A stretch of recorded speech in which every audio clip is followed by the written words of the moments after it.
México no solo es la rapacidad atómica, ni la falta de artística que alejan la solidez. Hay ímpetus que a su vez alumbran la lontananza, nutren la red.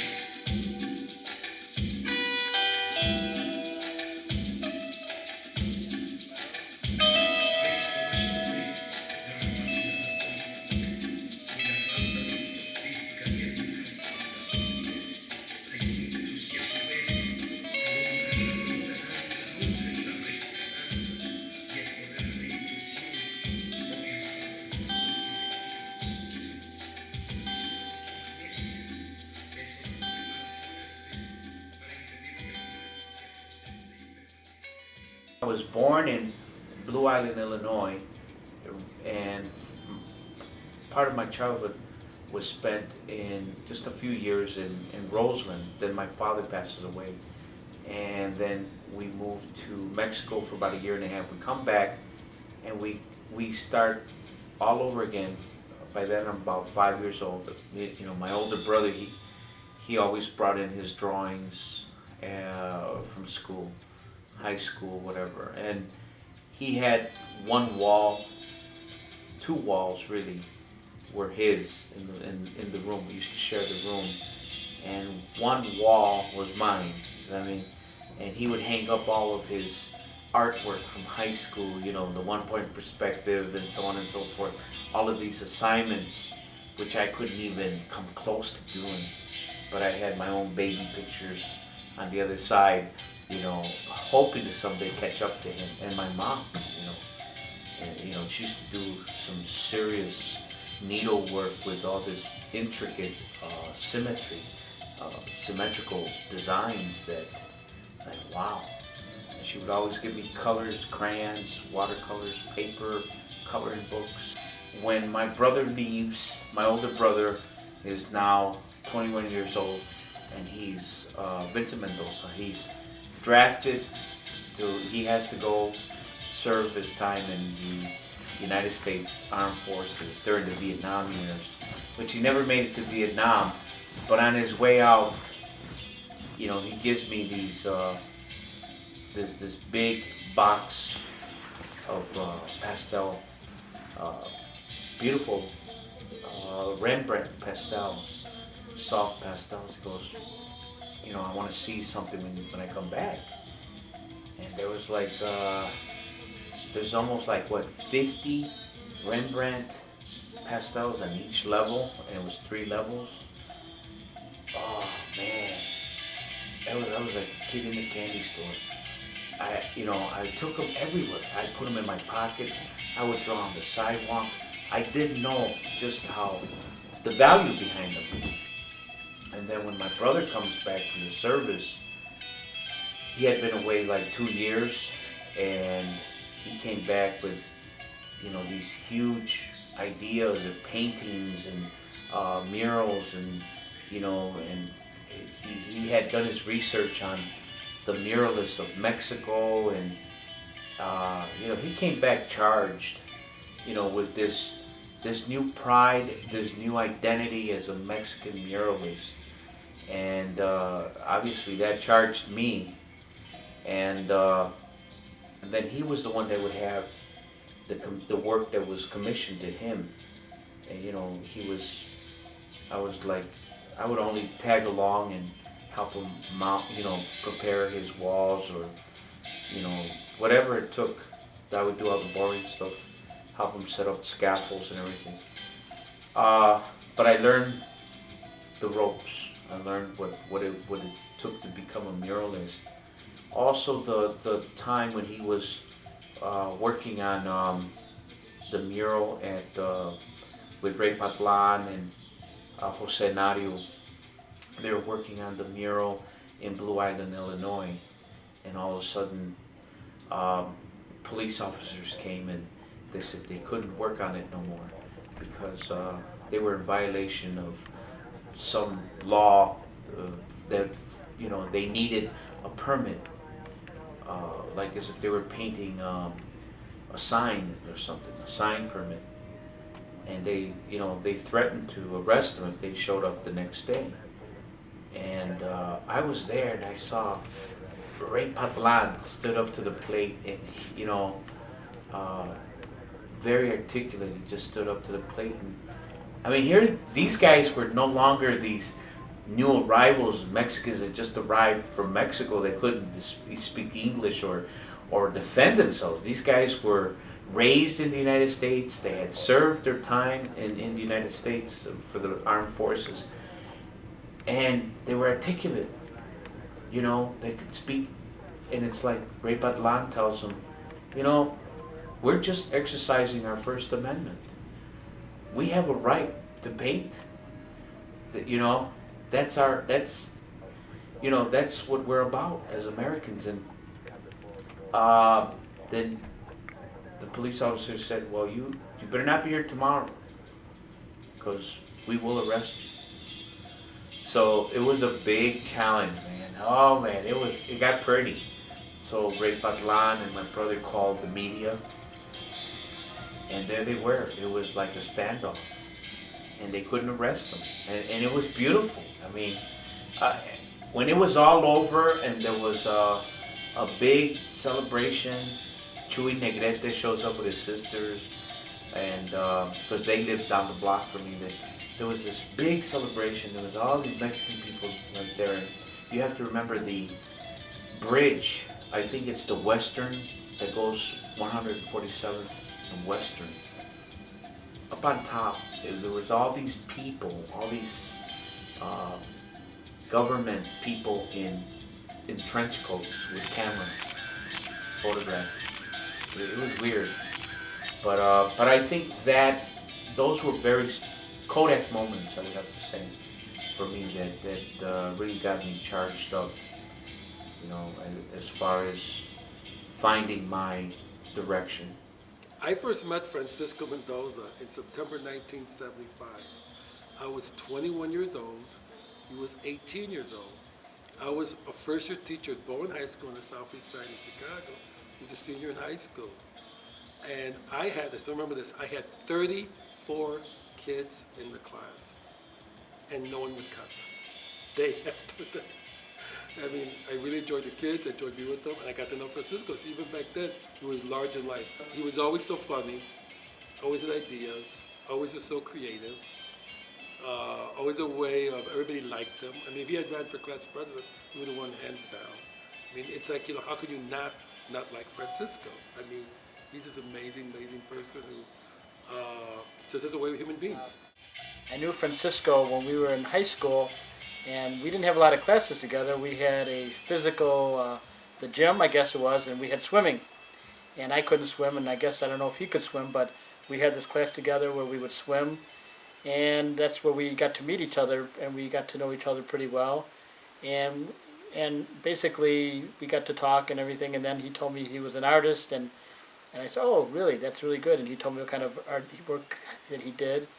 And I was interested in, at that time, some other things. And I said, oh, do you do paintings and things like that? And he tells me yes. And so I was into this Bruce Lee thing, because Bruce Lee was a big thing during the 70s. And I told him, I said, oh, would you be able to do me a Bruce Lee thing if I showed it to you? And he said, yeah, I could do that for you. And I said, I would appreciate it. So I gave him a newspaper article that has to do with Bruce Lee when his movie came out. I think it was The Chinese Connection, and it was a picture of Bruce Lee like projected on the newspaper, like he's flying in the air, which is part of the movie. And so I gave it to Francisco, and he takes it home. And a few weeks later, he comes back and he brings it to school, and he brings this. It's almost like a poster size, and it was a beautiful thing that I've seen, because I've never had anybody do artwork for me. And I thought that was very interesting, and I thought that was a beautiful job he did. I met Francisco at the School of the Art Institute. He had just returned from being in Toledo, Spain. This must be 1983. It was my second year in the School of the Art Institute, yeah. Subsequently, we stayed in touch because the years that I worked in the Mexican Museum, we were in touch. I organized a solo exhibition of his at the Mexican Fine Arts Center Museum at the time. With his acrylic paintings, mostly acrylic paintings on paper. I first met Francisco Mendoza at a gallery called Inkworks. It served as a gallery and a print shop as well. We printed for a lot of progressive causes. We helped Harold Washington get elected, Luis Gutierrez, Del Valle, Danny Davis, and other interesting people. And we had a gallery there that was a springboard for the museum. They showed their first shows there in order to get backing so they could open up by the park. And when Francisco came, he was a good friend of Totoletto's, who was his teacher, and we would speak about Pilsen because he was really interested in Pilsen. And then of all things, I started the museum here in Pilsen, and next you know it, Francisco's following me and he's teaching at a Cooper school back then. And so I got to see Francisco a lot. So we would go eat a lot of shrimp, a lot of seafood, a lot of pizzas, and so we became good friends. Then he worked on summer programs for us. He worked on the Mosaic Town project at 18th Street in the L. That was our project with our kids. The Cooper School project, there's another project we worked with him as well. What used to be St. Vitus Church, the imagery of the Vion Loop and the images there, that was another project we did. So we worked on a lot of projects. What I found was in South Chicago, everybody wanted a mural painted by me, but everybody wanted it free. Whereas in Pilsen, I was compensated, partially because I was a school teacher and that was part of my job. I would go that extra mile in Pilsen. The community was 100 times larger, 100 times more active. South Chicago at that time was very dormant. I knew Francisco had come from the south side through Roman Villarreal and his people. And Francisco, I think, wanted to become part of Pilsen because he was down in South Chicago, which was kind of rough and tumble at the time. And he wanted to teach in Pilsen. And I think he liked the community and the people that were here in Pilsen. So when he first came, he was very jovial. He's always telling jokes and he liked having a good time. And he would interact with a lot of the artists, and we had a lot of gallery openings, and he took to certain people. I know that he and Sal Vega got along very well, and 2 or 3 years later, they ended up getting a studio across the street from what's now the Jumping Bean. Well, we've had a studio together here on 18th Street. We've never really worked on a mural together. I wish we would have, or still can. Frank and I guess, go back when I first started at the Art Institute.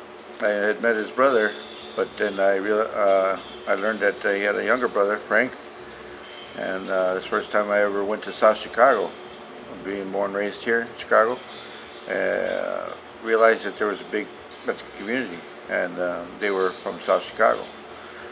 And Frank was still in high school when he was starting to do his art thing, and went to the Art Institute later on, and that's where we hooked up even more. Realizing and recognizing that what we were doing or learning, we identified some sort of the Mexican heritage, identity, and we somehow bonded. Once I started working at Orozco School, which was back then Peter Cooper Upper Cycle, and working with Dr. Micros at that time, the principal, I started doing my artwork, the paintings, the murals with the students, and that evolved into working outside, and I was very fortunate that from day one I had the support of the principal, the support of the Mexican Fine Arts Center Museum to paint, to work with mosaics, Venetian glass, and which is very expensive. And Cynthia Weiss came over and she taught me and my students. She was paid through the Mexican Fine Arts Center Museum for giving us that brief introduction. And we took flight with that. And I'm sure that in that first day, I thought I'd maybe stay an hour, and I think I spent the whole afternoon. He gave me a tour of his classrooms. He did his Columbo imitation. He told me stories, and just like his personality, it just exploded what he did with mosaics. Every time I came, we did a project together one summer. We worked a little bit on getting the first mosaic that went up on the old Orozco school, and when I'd come back a couple months later, I'd see that he'd done another 50 feet and then another 100 feet. And just like everything in his life that is just so enormous and kind of legendary, he took a small lesson and just put mosaics on everything that stood still in the neighborhood. Just a beautiful, beautiful man and beautiful work. Now, the first time I met Frank Mendoza was when he was teaching at the what was then called Cooper Upper Grade Center. I was teaching at the grade school, what they called Little Cooper at the time, around the block. And a lot of kids that I had worked with would go graduate the school, and they would go over to the Upper Grade Center, and they would come back and tell me all about this great teacher that they were working with, and all this new stuff they were using, and so I wanted to meet this person. So when I first got to meet him, about the mid-'80s, and I took to him right away. He was very personable. He had a great rapport with the kids, and he's influenced a lot of young people over the years. And a lot of people, they've gone on to be artists themselves, and they cite him as one of the major influences in their life. And over the years that I've known him, I would say he's even been an influence on my life as well. I've borrowed some of his strategies in terms of working with young people. I only wanted to do the front facade of Orozco, which led to more things. It's like led to the mosaic, the entrance to the train station. It led to painting the whole train station. And then years later, in '98, it led to the design of the new Orozco, which then, after that, it led to the big job in Texas. I think that the artwork has brought a lot of life to the community. It has a social and economic impact in the community.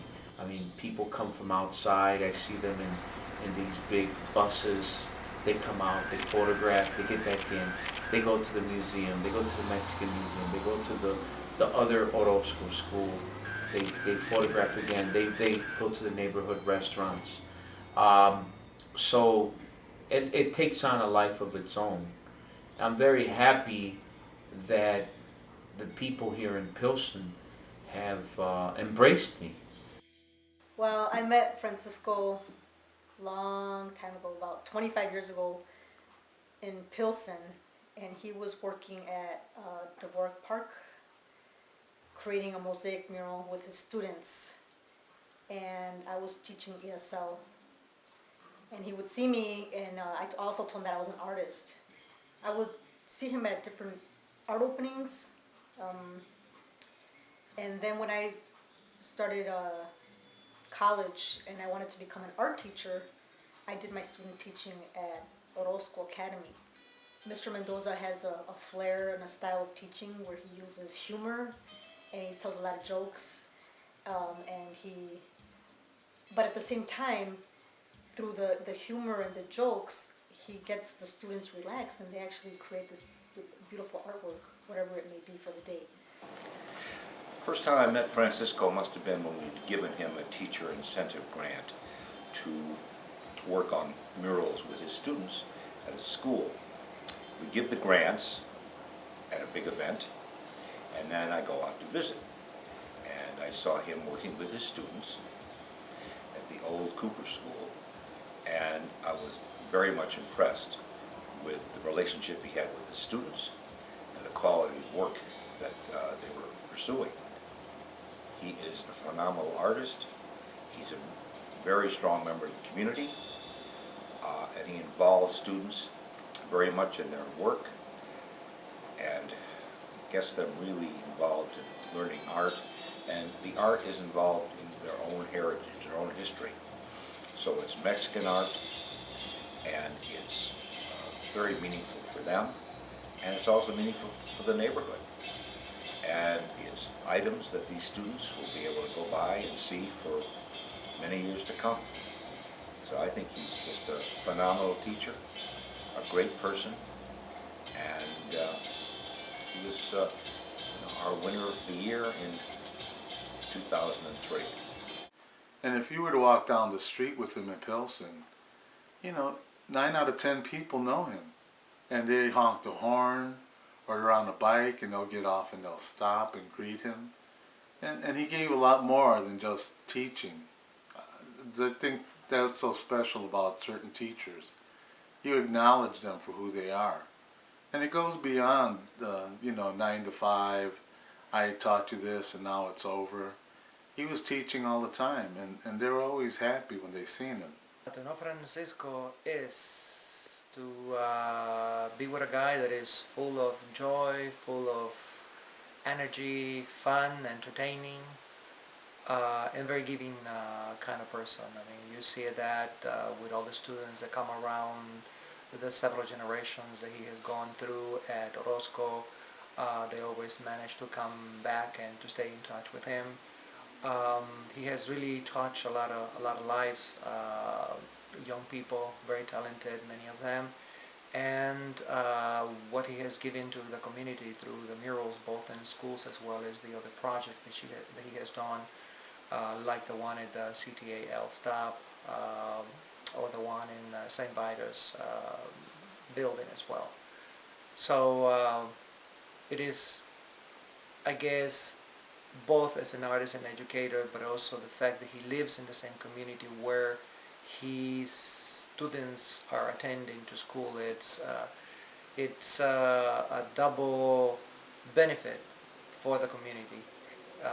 That is, instead of having somebody that will be coming from outside, from another community to teach in this neighborhood. He moved here, he lived here with his mother. This is his neighborhood, this is his life, his school where he's been teaching all these many years. So it's one sort of double life with community and with his education, and then his artistic component. So it was an honor for me to work with Mr. Pino and Mr. Mendoza. And our friendship started growing from there. Later on, I became one of his models, because I know he's had many models, but I was one of his models. And he did this painting of me, and it's right here, and it's called La Paloma y el Jaguar. And this is the backside of me, and I am the paloma. And this figure here in the background is el jaguar. But he told me that the jaguar is actually my baby brother, who was a boxer and who was murdered in 1990 on the streets of Chicago. And me and my brother had we had a really good brother and sister relationship. So he says that the jaguar is my brother actually protecting me, and that's why he stands behind me, and he's bigger than me. And I really like this painting because, well, first of all, because I'm the model, but also because of the symbolism behind it.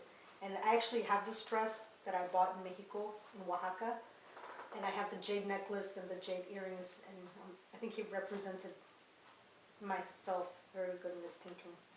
I met Francisco at that press. I was working at that press, and he came in to do a postcard, a layout, and I was a person, and I did his layout for him. He invited me for a photo shoot so we could get some art up for his galleries, which was really fun. We did the photo shoot in Pilsen at a cafe. I noticed that he has a very keen eye for detail in all of his artwork, especially with the female models. I noticed that in their hair, and their features, what they're wearing. I think there's one of his friends, she plays the mandolin. Another friend has a feather in her hair, and it's so beautiful the way he has all these details in the artwork. Um, but aside from him being an artist, he's also an awesome friend. But then also he became very interested in doing prints. So he had been working some little ones and then later some larger ones. And then he needed somebody to actually pull his prints because he never really got into the business of actually getting a press so that he can actually print. So over the last probably 5 years or so, I have been helping him pull prints, editions from his plates. I'm very honored to be his inspiration, and I know he says it a couple of times, and he's he's always he's always around. I mean, everywhere you go in Pilsen, you see his work. I didn't even know that the laundry, he had done that, but like I had like a feeling that he had done that, but then I'm very blessed and fortunate to have met him. He says that I inspire him, but he's also inspired me. I feel like Muhammad Ali when he won the world championship title off of Sonny Liston, and he's in the middle of the ring, and he's got the belt up in his hands, and he's doing the Ali shuffle. I've been training hard. I know who I fight against, and I'm gonna whoop him. See, I fought them all. I fought the Fraziers, the Listons, the Folemans, and now people say, how would Mike Tyson would have fought me when I was Cassius Marcellus Clay in the 60s? It would have been no contest, because I would have been on my toes, bobbing, weaving, slipping, sliding, throwing the left jab, the right cross, doing the rope-a-dope, looking so pretty, floating like a butterfly, stinging like a bee. I would have taken that chump by the count of 3.